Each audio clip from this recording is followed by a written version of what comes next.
Welcome here. Thanks for coming here to talk about ethics on a Saturday evening, which is challenging. We will try to make our best with these excellent speakers we have got today. So I'm Esther Paniagua. I'm a science and tech journalist. As a tech journalist, I'm very focused on ethical and social impacts of technology. That's the topic that I'm more interested now and from a long time ago. Because this is not only important, but rising question now with emerging technologies as artificial intelligence, machine learning, and automated decision making. They are not new, but their impact is exponential now. So they are posing rising ethical questions, and we have to wonder what data was used to train an algorithm, how it was obtained, if it's biased, how the algorithm gets a result, for what purposes it's being used, if the companies, organizations, or governments behind them are informing the users that they are using this kind of technologies and for what purposes. And as our lives are increasingly mediated by algorithms, it's essential that we are aware of their impact, and it's essential that they are developed in a fair, equitable way. And I think that journalists are crucial for this, and also for helping to raise the awareness of this in society. Because if you think of how we know that there are algorithms that are gender biased, or that are racist, or that there are people that are not getting the funds that they need for their health because an algorithm is wrongly allocating funds, or that Google is sharing intimate information with others, our intimate information. We all know that, or maybe not all, but we know that generally because there are journalists out there investigating these algorithms, or because there are media that are giving voice to organizations conducting this research that are revealing these bad practices. So yeah, we journalists are key for this. But AI is a challenge for us because it's not always easy to know what to take into account, the right questions to ask, how to investigate these systems that are sometimes are more than sometimes are very opaque, like black boxes. So it's a challenge that we have to face. We're gonna talk about it today, and we are gonna talk about these ethical impacts, and if it's like something that is overrated or underestimated, and how media are covering this. Is like, because sometimes we have to be critical, because sometimes we are very excited about these new technologies, and we forget to be more critical and to think about downsides that these technologies might have. So we are gonna talk about all of this. Well, before I conclude, I like to call out the elephant in the room, because we are in an event that is being supported by Facebook and Google. We are gonna talk about ethical issues. And well, regarding Facebook, I only have to mention two words: Cambridge and Analytica. Regarding Google, you know that this week they have just canceled their ethical advisory board that only was created 1 week ago. So, well, many other concerns. And I think it's very nice. Well, it's like the correct thing to do to support this open debate and not to try to censor it. And on the other hand, I think we should not self-censor, and we should try to be critical as well. So I think we are going to do that in this table. I hope you too. So let me introduce you to these premium speakers we have got today. I suggest you go to the session website to check their impressive CVs that are very long. I'm only gonna say one line about each of them. So I have Gemma Galdon-Clavell on my right, is the founder of Eticas Research Consulting and Eticas Foundation, right? On my left, I have Bill Dutton, which is a senior fellow of the Oxford Internet Institute. He was the founder director of the Oxford Internet Institute and many other things. There is also Joan Donovan, which is the director of the Technology and Social Change Research Project at Harvard's Kennedy Shorenstein Center. So I'll ask for a round of applause for all of them. Already? Yeah. And then it's time to start, maybe with Gemma, I think, to talk us about what is your work regarding these ethical issues. Sure. Well, as Esther mentioned, I've been working on the ethics of technology for the last 8 years, I think, initially mainly on security technologies and borders and crisis management and social media. And then as our reliance on technology for everything has grown, my work has also grown to deal with lots of different things, including algorithmic oversight and audits, the ethics and auditing the ethics of artificial intelligence and data processes. And I work, and my team, the Eticas team, works with both public and private institutions to try to help them do things better and do things ethically. And we can discuss later what that means. I'm not a journalist.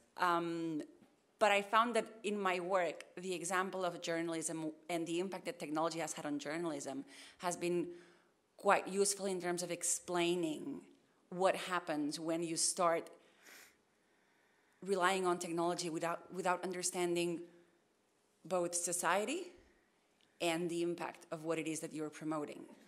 I remember, I have a background in social movements, and I remember back in the 90s when the internet began to be a thing, how we all celebrated the possibility of peer-to-peer journalism and the internet, and all of a sudden everyone was going to be able to publish and would all become journalists, and it was going to be like this massive democratic space that almost no one thought could have any negative impacts.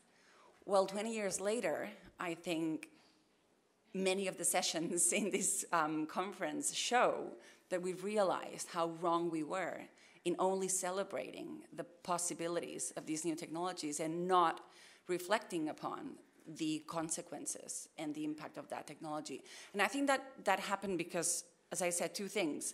A bad understanding of society. I think it's amazing that just last year Mark Zuckerberg said that he didn't realize what a divided society we had before he started Facebook, which is like, well, that's exactly what you're supposed to do when you launch a new product into a society. Understand what it is going to be reflecting on. I was talking to a Facebook executive a couple of months ago in Mexico, and she was like, we need to be responsible because, of course, like technology replicates everything we do. Like my kid, whenever I do something, my kid replicates that. And I'm like, your technology is not replicating things. It's amplifying things. And the quantitative leap between imitating and replicating is massive. And the fact that you don't understand the impact you're having on the world is a huge, serious problem. But also we didn't think about, so what happens when you get rid of the middleman? I remember before the 90s, the media space that we had. We had papers that were not neutral. They were partisan, they had opinions. You would read a paper knowing that the international section you could not rely on, but maybe the economic section was better. Like, we all had to develop our own common sense when approaching the media. We knew that there were interests in media, and we kind of navigated that. And we created a society with this, at least in the Western world, with this consensus around liberal democracy and capitalism, something that was full of tensions, and we kind of negotiated where the extremes were kind of left out of the picture. We found ways to eliminate the more extreme voices. I'm not saying that was ideal, and there was a lot of criticism about that, and that's why when the internet came about, people were like, yes, great. Finally, this consensus around, this like middle-class consensus around the status quo can be broken. Well, we broke it. and then all hell broke loose. Because when everyone has an opinion, you have an opinion with your best interests, but people on the far right also have an opinion and also have the platform. And we all of a sudden created this platform with no ways of negotiating conflict or of negotiating who gets in, who gets out. How do we give more credibility to some actors or some others? These happened to journalism before any other sector. Mm-hmm. We killed the middleman, and I think we're kind of regretting it, or at least thinking, was that the only way possible? Was that the only way to break up the status quo? Were there other ways of doing it? Could we have improved what was there and not make it worse? Because I think that's kind of what happened. Think about banking, for instance, with this fintech, blockchain. Banks are awful. I don't really like banks, but I'm not sure I like some guy in a tax haven managing my Bitcoin and then disappearing with all my money with no state guarantees. Like in all sectors, we're doing the same thing. We're like celebrating this disappearance of the middleman. We want to break up the status quo, but we don't really know what's behind it. So I'm not going to defend the status quo here, but I do think that we need to be able to get much better at understanding how we're breaking the things that we don't like and what kind of doors we're opening for other things. And I think this is happening in tech because of a combination of several things, but for me there's two that stand out. First, I think that tech and innovation is the only space where those that develop the product, engineers, technologists, have this arrogance that leads them to tell society, you can't stop me or limit me in any way. Because if you do that, you're infringing upon my innovative capacity. No other profession or sector is claiming that. No person involved in medical research will ever tell you, I want to sell this medicine that I invented, which cures one thing but creates 5 other diseases. That wouldn't happen. We would not allow them.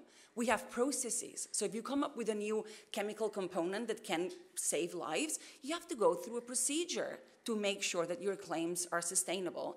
And before something hits the market, there's some controls. Not just for medicine. If you want to sell a toy, if you want to put a plastic elephant, whatever, in a store, you go through so many controls because it reaches people who are underage. If you want to sell an app that's been designed to create addiction, there's no controls whatsoever because we cannot limit innovation, but we can limit plastic innovation around an elephant, which is like, why? How did we come to this point? How come we've created a society that has rules for pretty much everything to make sure that the common good is upheld? I'm not saying it's perfect, but we have procedures. How come in technology we've kind of all agreed that that doesn't have to happen? And that's why we find ourselves, I feel, here. There's this arrogance around innovation that we've all kind of accepted. But also I think, and I'm trying to be self-reflective here and self-critical, I don't think we've been very good at being critical. I think that those of us that work on ethics have been very good, ethics or responsibility or tech for good, whatever you want to call it, civic tech.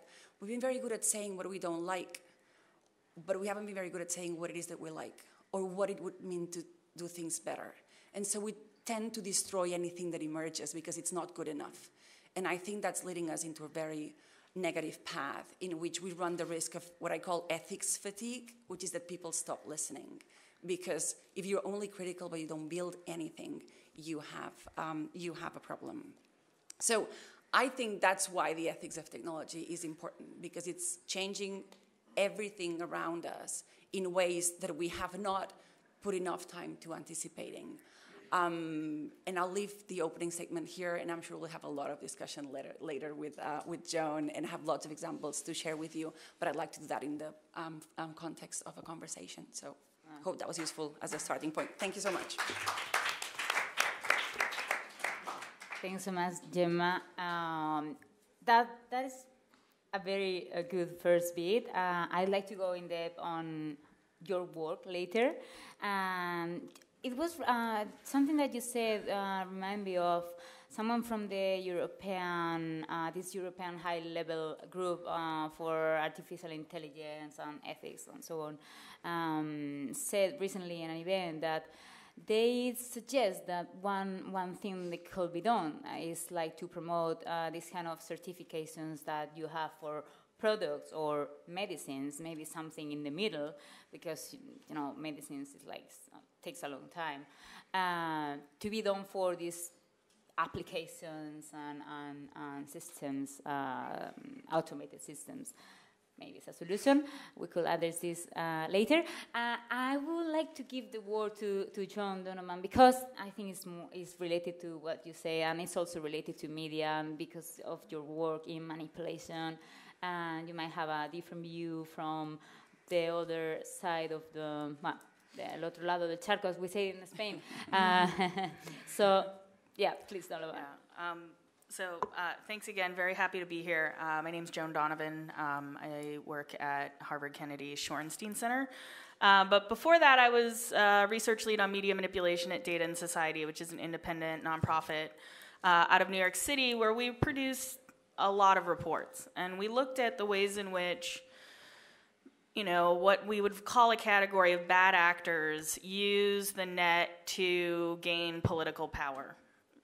So when I say bad actors, though, in my mind, sometimes I'm thinking about trolls. Sometimes I'm thinking about far-right provocateurs. Other times I'm thinking about marketers. And sometimes I'm thinking about the platform companies' advertising infrastructure, right? So the ways in which we build this technology are not neutral, right? They are meant to do things in the world. And so when we have a strong call for ethics, the first time I heard we need ethics was around privacy and big data, as platforms were starting to amass quite a bit of power. Twitter, Facebook, they were gathering more and more social data on us. At some point, I heard the figure, but I don't know if it's still true, that Facebook was collecting 67,000 points of data on every individual user. Now, each of these discrete points of data allow you to govern very differently. Even the term statistics, it means the science of the state. And when you want to manage populations, you want to gather as much data on them as possible. And so when we start to think about what platforms are doing here by gathering population-level data and then selling it in batches without your notification or without your consent, we had a problem with ethics and big data.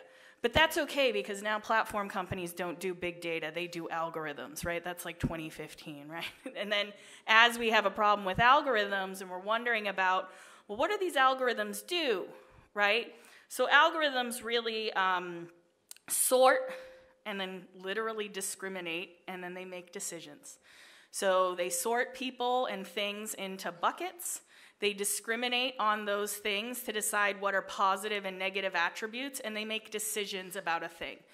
And so when we were calling for algorithmic accountability in 2015, 2016, what we were really trying to get people to understand is how algorithmic systems that we were interacting with every day but didn't have any transparency around were making really important decisions about our lives. And I'll give you an example related to advertising on Facebook. So that platform for advertising would show some people certain advertisements for jobs, some other people certain advertisements for housing, and other people certain advertisements for student loans and student debt consolidation. And there was, at that time, I was involved with a group called the Debt Collective, which was trying to unionize debtors, people who had tens of thousands of dollars in student loans. And because I was affiliated with these groups, I was getting served multiple advertisements a day about consolidating my student loan debt. And these were really ads that once you clicked into them and realized what was going on, these were all grifts. They were all scams meant to try to get people who were afraid of their debt to pay money to these organizations who would not really perform a service for you other than to say, well, we tried, and it turns out you can't get student loans forgiven. And so if you were to, and you would pay them $500 up front to try to trigger some application process that didn't really work. And so when I talk about ethics and algorithms, I'm really talking about how our social world is shaped by the way in which these systems divide us and then decide who gets a good deal and who gets a raw deal. And as we started to experience a shift in many different governments towards right-wing populism, we started to see that the advertising algorithms were also being manipulated to serve political ideology. So instead of selling you a candy bar, they're selling you a particular kind of candidate, a particular set of interests around highly polarized issues. Immigration was highly marketed online in Europe and in the US through Facebook. And so when I start to think about, okay, well now what's happening around ethics, you know, after we sort of cracked the egg on algorithms and said, hey, this shit's not working, they were like, oh, don't worry, we don't do algorithms, we do machine learning and AI. I'm like, oh, shit. So now what are we gonna do, right? And I'm like, well, what is your machine learning sorting? What is it even doing? Well, it's like, we've got data. I'm like, is it big data? Well, it's a lot of data, right? And how are you applying it to AI? What's AI? Well, AI means shorthand algorithms. Oh, they're still there, right? And then it's like, well, the system, though, it teaches itself, you see. So it uses all this data, and then it applies this algorithm, and then it teaches itself how to make decisions. And they've completely removed the human in the loop. And then you say, well, then who makes the ethical decision about when or how to apply this decision making? So, for instance, another example, sorting resumes. Sounds easy enough. All right, just allow your machine learning to sort these massive, you know, maybe 40,000 people apply to your job at Amazon, and it sends back, you know, 100 of them and says, these are your top candidates. And you say, well, what did that machine learning make that decision on? And they go, don't know. It teaches itself, you see. And you say, what the fuck? And then they apply that, you know, they do a human audit, and then they realize, this is a true story, they realize that what the machine is making decisions on is if the people are identifying themselves in particular ways as associated with women's sporting clubs and things like that, because most of the people that are applying have very similar skill set. Right? So it has to make a determination based on something, and it turns out it's making a gender-biased discrimination based on your extracurricular activity, because then it can learn something about you and your gender. And so when we start thinking about, well, at the end of that process where the machine teaches itself and it's all so great, where's the ethical decision-making process? Where are the auditing processes? And unfortunately, it falls on groups like Gemma's, who have to go back and say, well, we're going to take a look at this. And then they're going to say, well, you know what? Secret sauce, okay? We can't give you that because then the company that looks a lot like our company, but we're way better, trust us. It does the same thing. And so we have all of these different issues, but I'll just wrap up by saying that when we insist upon a debate about ethics, we should be really careful about what we mean when we talk about ethics. And so I want to talk about ethics as what you do, the action you take, not the specific value that you are basing your judgment on. Oh, we all love democracy.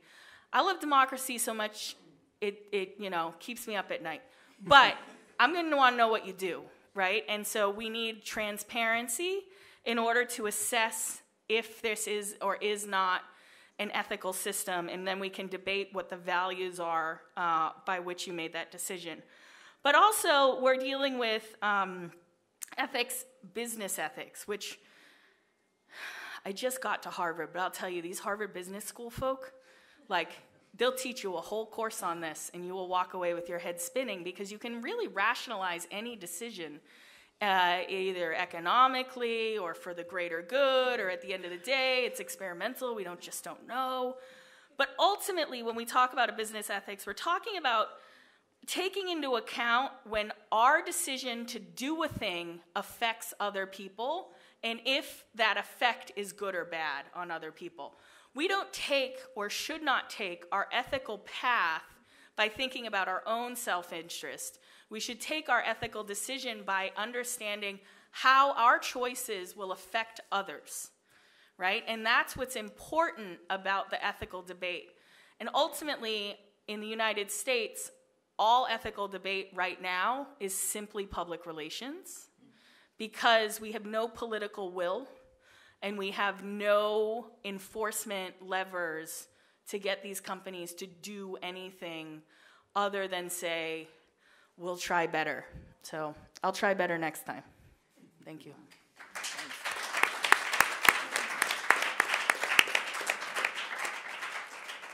These are different views. I'd like to see, to know Gemma's view about how is it in Europe and how it works and if it's working or not, to be redundant.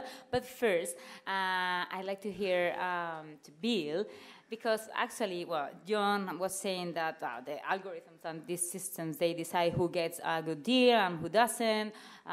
She was talking about polarization and so on. But I have heard, like, Bill's speech that is more, well, maybe the effect is not as big as, maybe we are magnifying the effect. Is it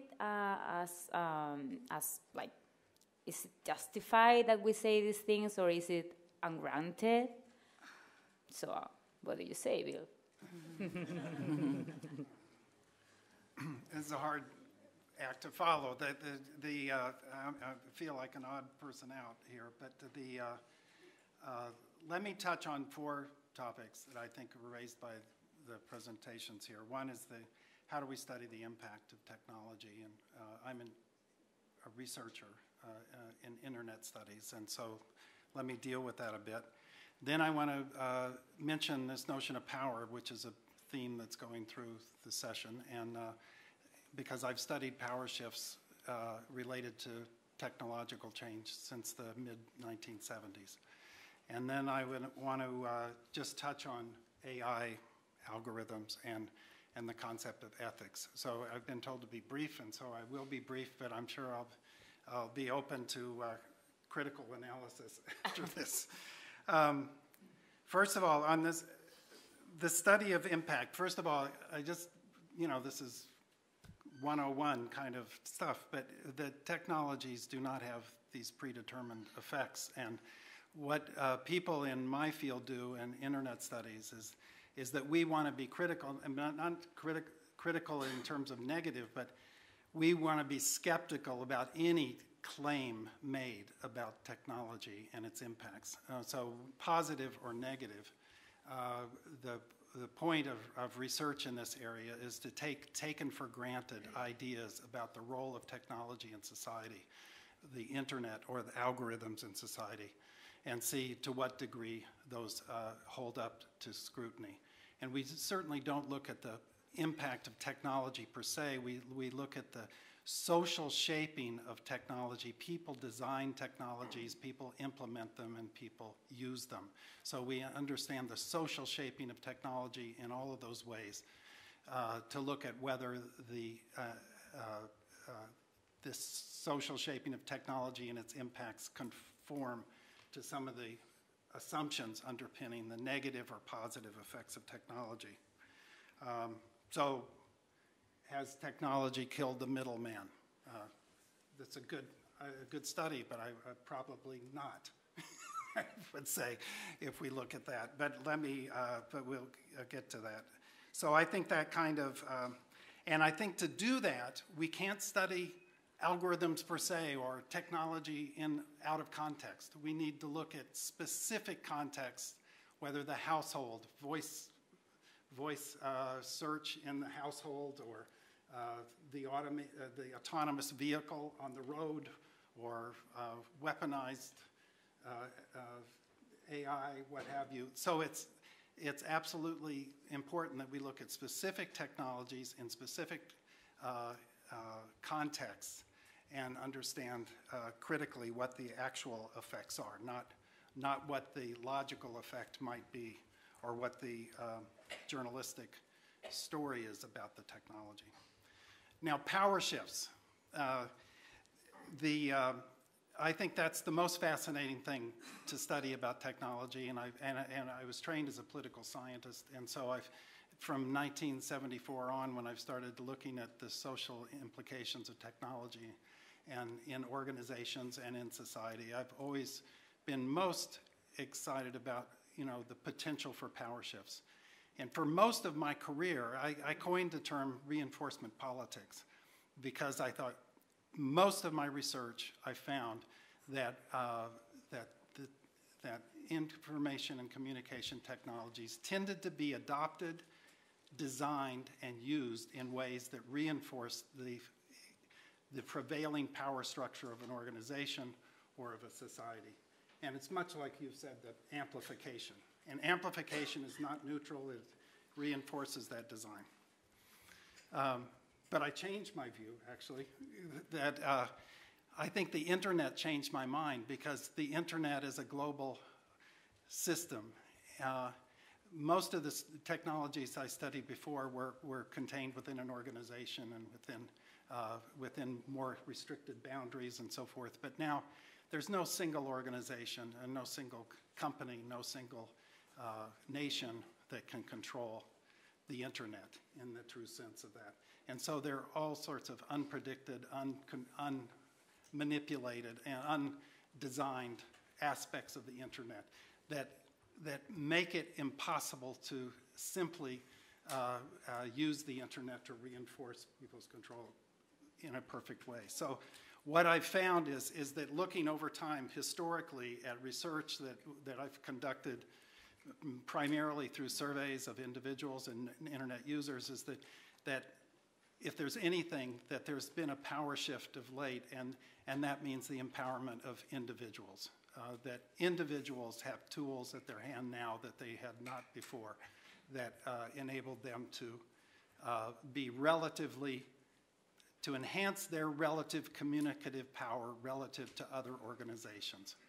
Now, what I should add is this doesn't prevent every other organization from using the technology. Every actor in society, intermediaries, journalists, presidents use technology, the same technology, to reinforce and to enhance their power, their communicative power in society. So it's not leaving other people unarmed.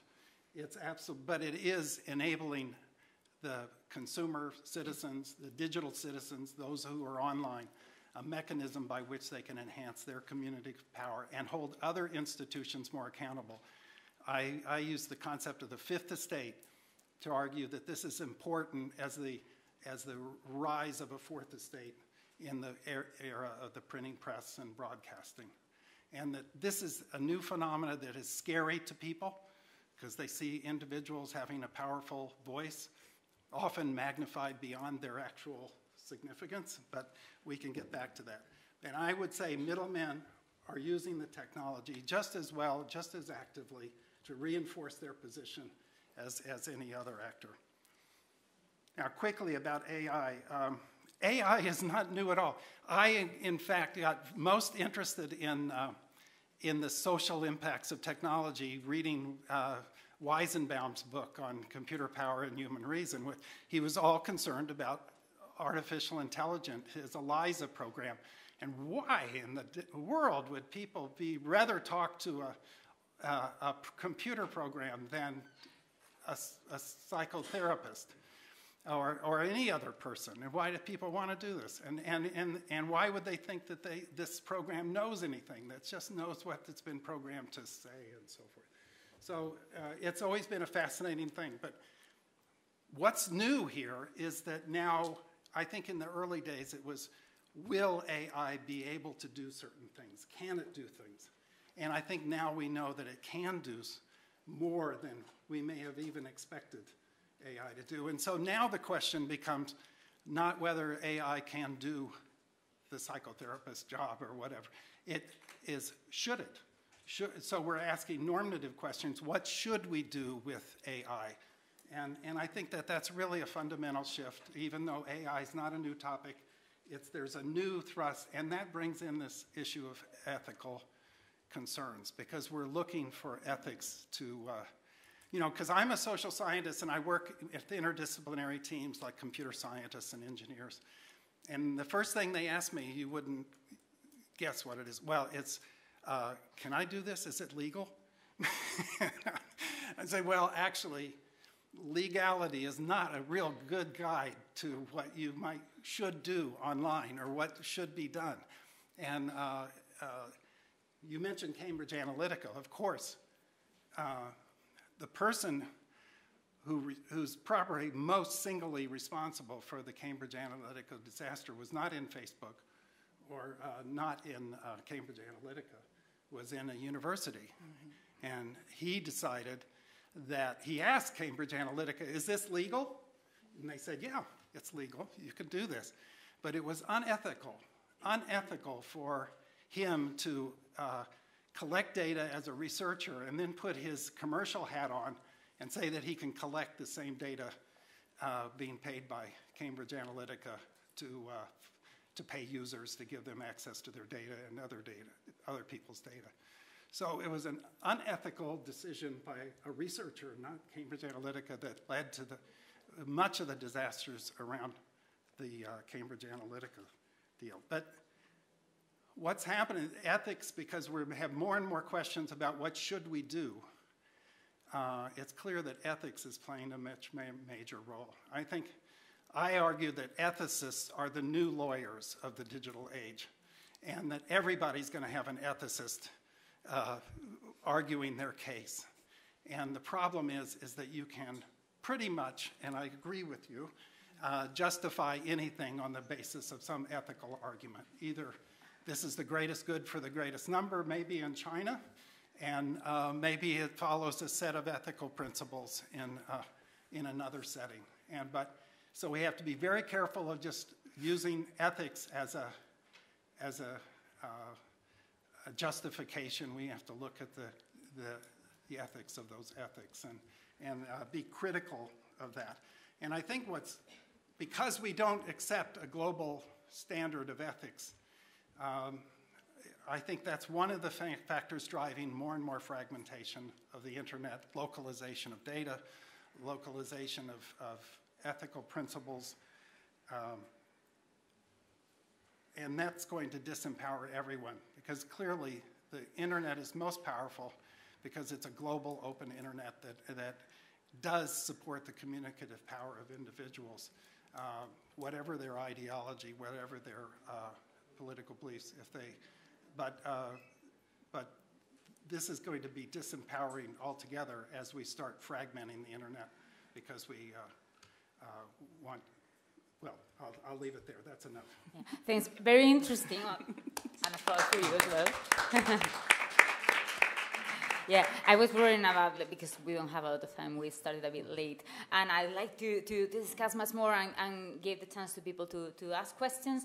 So I will move quickly. I like about your reflection. I think it's very important to say that the question is not if we can, it's that if we should. Because someone said in another panel the other day that in Silicon Valley, whatever they can do, they will do it. They won't question if they should or they won't. They shouldn't.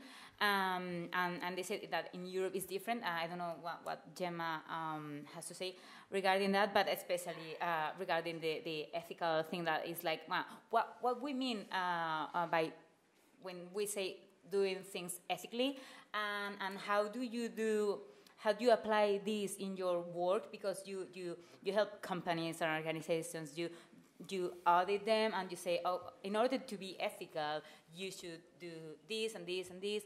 How do you do that, and what do you mean, and what are the concept definitions and frameworks? Mm-hmm. Very quickly, ethics is a challenge because we don't have an agreed definition, and because traditional ethics doesn't fit that well with new technologies. When I started working on this, I thought, I'm just going to read, because I come from sociology, and I started working on technology, and people started saying, oh, you should help us make ethical decisions. And I was like, sure, I'm going to read a lot of stuff, like what I did with my PhD, read everything, and then help others. And I couldn't find anything that was relevant. which was. I'm also a sociologist, is why I'm laughing. Sorry. which really killed me. And I also remember one of the first discussions we had around ethics in Europe around the full body scanners scandal in 2012. Traditional ethicists were saying mass surveillance is better than targeted surveillance. And lawyers and sociologists were like, what the fuck are you talking about? Surveilling everyone is wrong, but also illegal. Like, how can you say from a traditional ethics perspective that something that's illegal is right? And I think that when we do ethics around technology, we realize that you need a lot of voices around the table. And you need a lot of people contributing their perspective because it hasn't been done before. And traditional frameworks don't really apply. So we've developed our own framework that helps us work consistently across the board that looks at four main things. Desirability, these issues, should we do this? And this is a question that often gets forgotten. Acceptability, which is engagement of the end users and understanding of what it means for people to use your technology. The legal framework, which is only one part of our ethical framework.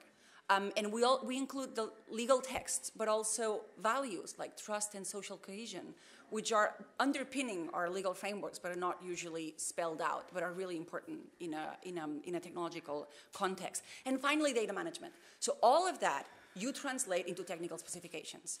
It makes no sense anymore, and I totally agree with Joan here. We don't need more principles. I have so many principles in my house. Like we cannot do it anymore. No more transparency and broad commitments to democracy and grand words that mean nothing unless you translate them into actual practices. And in technology, that means technical specifications. So when you say an algorithm should not discriminate against this section of the population, what does that mean in terms of thresholds of acceptable false positives and negatives? That's what we need. Otherwise, what you're saying makes no sense at all. So that's what we're trying to do, like getting lots of people together from different perspectives and building first the theoretical social impact understanding and then translating that into specific practices.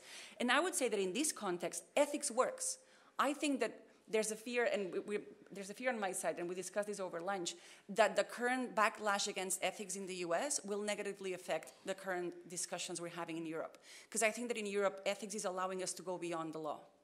And we see that each and every time with everyone we work with. In Europe, the European Commission has an ethics framework when they fund research and industrial development that goes beyond GDPR.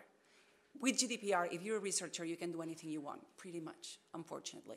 The European Commission says, yes, with GDPR you can do everything you want, but these are our rules. There are ethical rules that mean that you comply with GDPR, but we have added layers of accountability.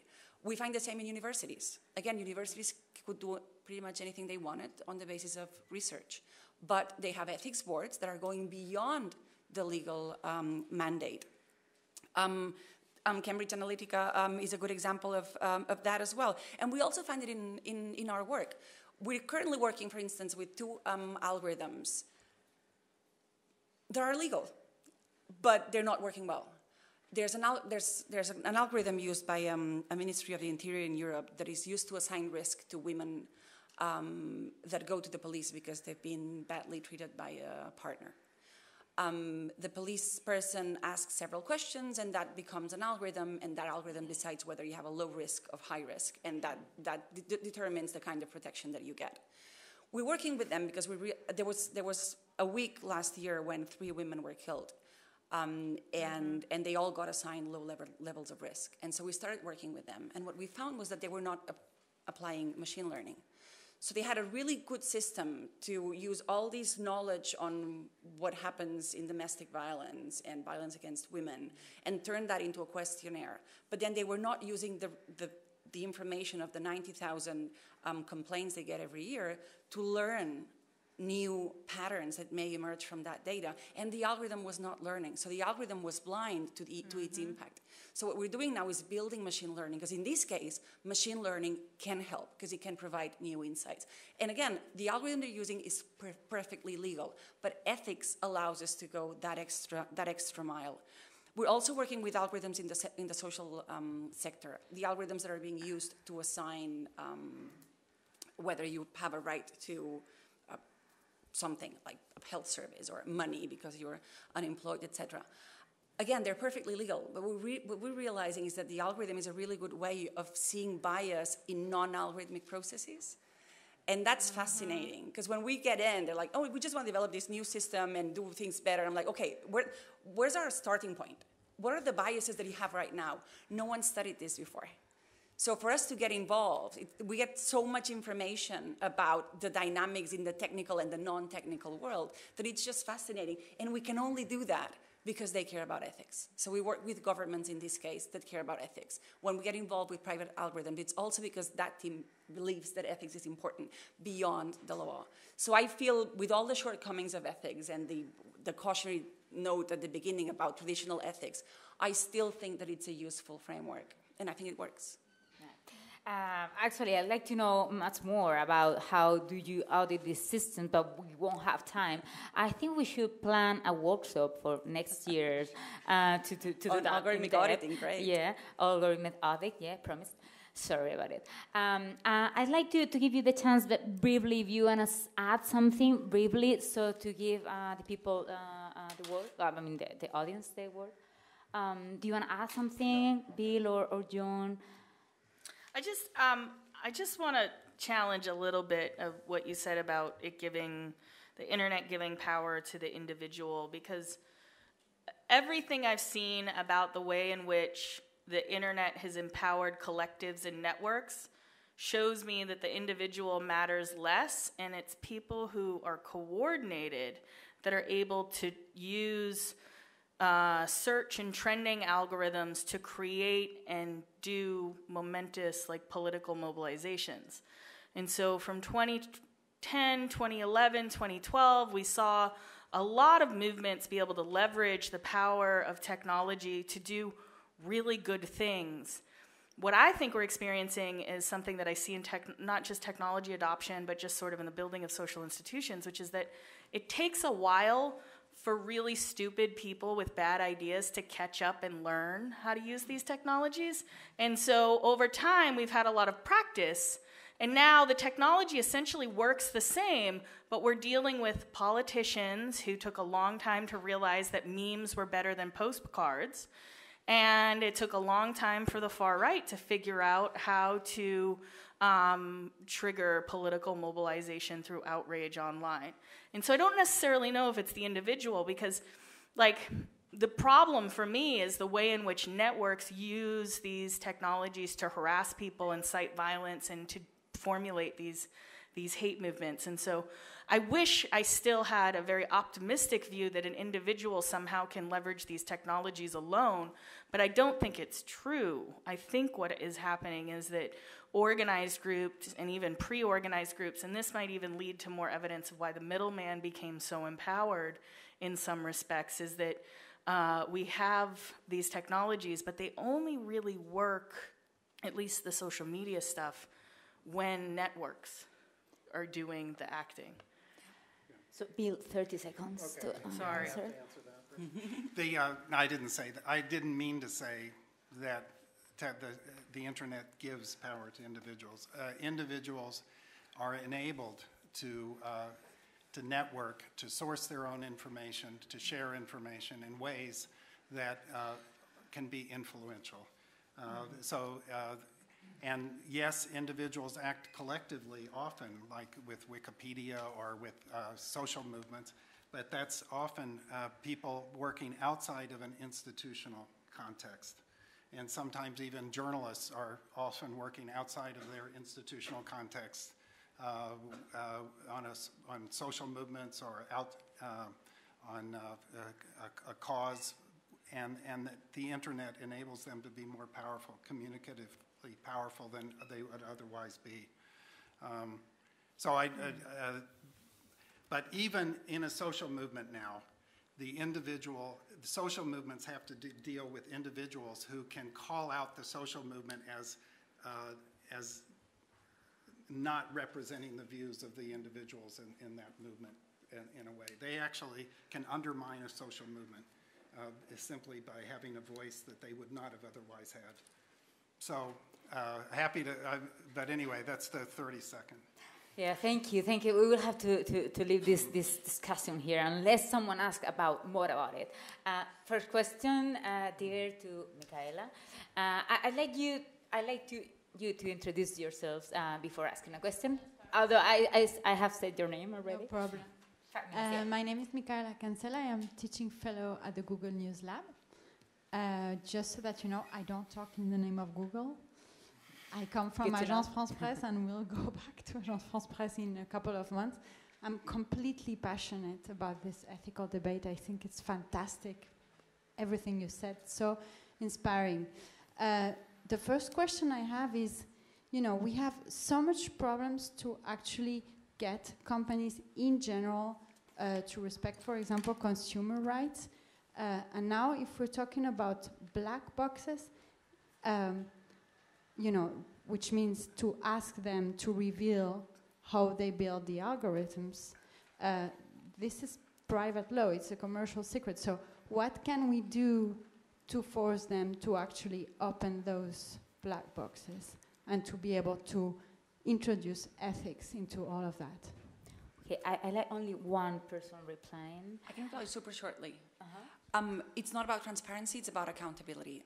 In the food chain, for instance, we have ways to making sure that the food that's produced and sold is safe for consumption without knowing exactly what goes into it. So Coke can be sold and the ingredients are not well known, are not known by everyone.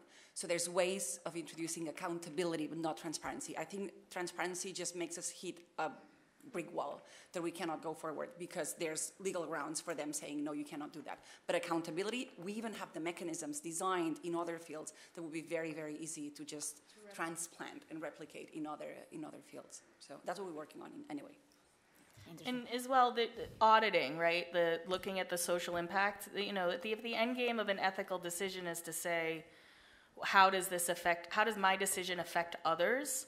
Then you can actually measure that, and you can look at the distribution of certain things and see if it. But we know very clearly in the U.S. from civil rights organizations that, I mean, the Housing and Urban Development Office, a government office, is suing Facebook for the way in which it has allowed renters and landlords to target ads to affluent renters, because you can use a lot of proxies for financial information. And so that's something you couldn't do in the newspaper, and now you can do it online, and then Facebook saying, well, we weren't really sure that was a problem, right? And you're like, okay, but it is, and we're going to get millions because of that kind of folly. And I think also to point to your question, we also have to talk about the scale, which is to say that you can't just buy a dozen airplanes and hope to land them anywhere, right? The scale here is completely not responsive to the needs of people. And so we can't keep allowing these companies to scale without actual impact assessments. Oh, wow. Do we have time for one more quick question? He's going to say no. Very sorry, please. Very sorry. I'm afraid Tambini, London School of Economics. You mentioned that we've been asking what AI can do and what it should do. But the question behind that is the sci-fi question, isn't it, ultimately? It is, who's in charge? Is it us or the robots? So I was fascinated by this exchange between Joan and Bill, which is the difference is, where do you locate human agency? And Bill has to hold on to the liberal assumption that humans are in charge. Whereas there's another view, which is that if you have 16,000 points of data on an individual, or if you have 1,600,000 points of data on an individual, and the ability to target information in a bubble around each individual human being, wherever they are, knowing what they're doing, ultimately, you have the ability to take away the human agency from that human. So that is the question that we've really all got to grapple with. And the question is, who controls that ability? Who controls that technology? Ultimately, humans give the orders. We all know that. But there are humans behind that concentration of artificial intelligence power, surely. Oh, this is a long debate. I'll just say very quickly, though, that before we got facial recognition technology, we knew it was coming because we had object recognition technology. If someone during the course of generating object recognition technology had said, well, what about the hot dogs? Because what they were training their algorithms on was pornography, and they were removing as many dick pics as they could find, right? But nobody gave a shit about the hot dogs, right? And so now we're in a position where they're using and specifying facial recognition technology so that they can talk about the curvature of a nose and eye set, wideness, and color of skin.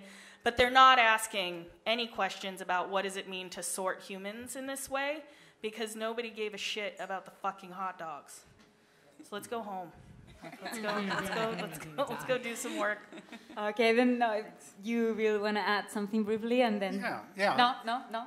Yes. Yeah, just to say that many of these tools are in the hands of individuals, actually, and that the ability of an individual to advertise even on Facebook with very little money, and being able to cut that. For example, the idea of disallowing that is going to cut out minor candidates, people with developing a new business and so forth. But many of these tools are also in the hands of individuals, and you can, case after case of an individual making a difference online that rivals and holds the press, business, internet companies responsible. The history of the internet and the history of algorithms has been calling out biases, calling out the way in which algorithms are being gamed and so forth, and people in this cat and mouse game responding to it, and they're getting better. And there are 4 billion people using the internet and using search because it works most of the time in good ways. And so the more we call out mistakes, biases, etc., that will be changed, and it will because there's no. I'm being cut. Thank you very much. So be critical, be positive, and thanks all for being here.